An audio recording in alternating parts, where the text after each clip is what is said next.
Salut à vous, chers profanes. Bienvenue sur ce premier épisode de Drapeau profane. C'est votre très estimé serviteur Fayez Senghor pour vous servir. Aujourd'hui, nous allons parler d'un outil juridique que vous utilisez le plus dans votre vie au quotidien. Vous l'utilisez pour payer un titre de transport, acheter une baguette de pain, prêter quelque chose à quelqu'un ou faire un don. Vous l'utilisez à un tel point que ça en est devenu banal et pourtant sans ce dernier, vous ne pourriez rien faire de tout cela. Il s'agit du contrat.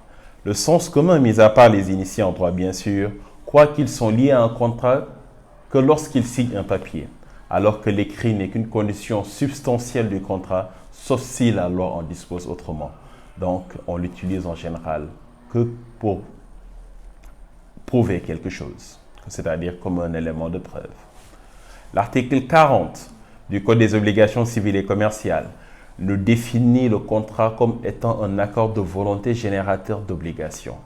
Donc, pour faire simple, pour qu'un contrat puisse être légalement constitué, il suffit tout simplement qu'il y ait un consensus entre les différentes parties qui va déboucher sur une obligation de faire ou de ne pas faire concernant les parties au contrat. Ainsi donc, pour que le contrat puisse être constitué, l'article 47 nous impose 4 conditions primordiales. Il s'agit du consentement, de l'objet, de la cause et de la capacité. Nous allons mieux les décortiquer afin de pouvoir mieux vous expliciter chaque condition. Commençons par la capacité.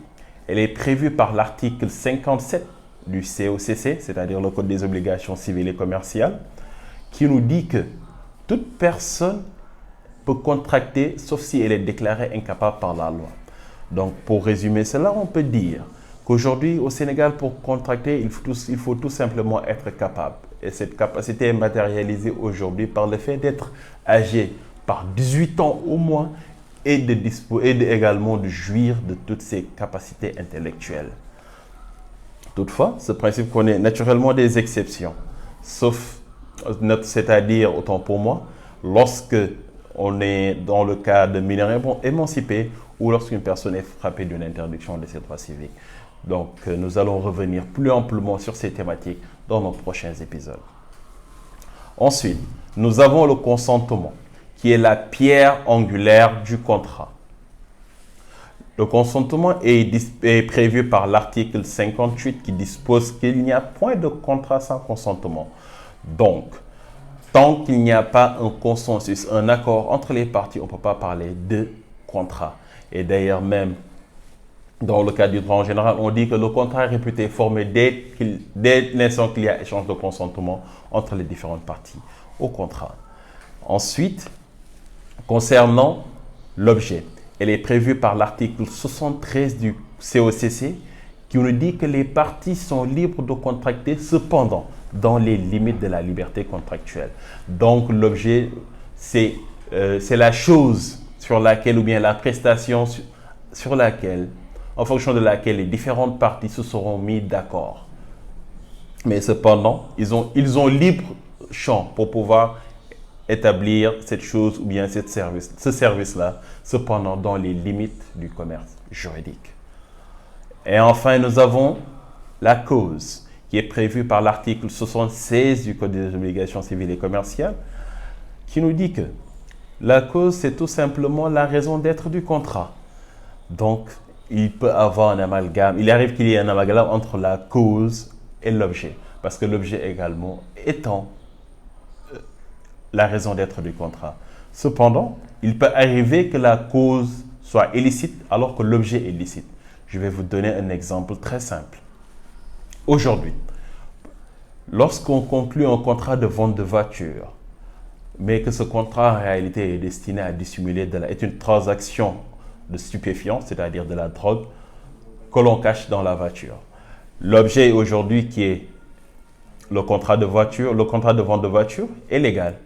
Mais cependant, la cause du contrat, parce que réellement, cette transaction de voiture cache une transaction de drogue, est illégale.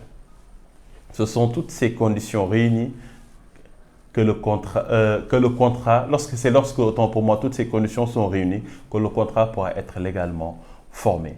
Donc, on va faire un petit résumé pour vous dire tout simplement qu'aujourd'hui, pour que le contrat puisse être valablement constitué, il faut une réunion de consentement, d'objet, de la capacité et de la cause. C'est la somme de tout cela qui va être un accord de volonté générateur d'obligation.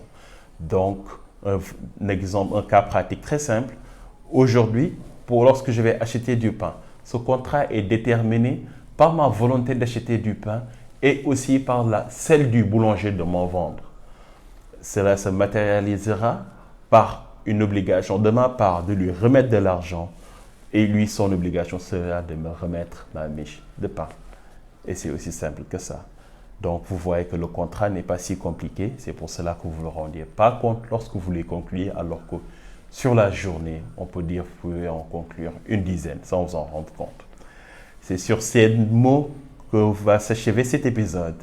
Nous vous invitons à nous donner vos réactions au niveau des commentaires et nous espérons surtout que cela vous a plu. N'hésitez pas à partager la vidéo à vos amis profanes et passionnés comme vous afin qu'ils rejoignent notre communauté pour qu'on puisse mieux élargir celle-ci. Sur ce, je vous dis donc à très bientôt et je vous remercie.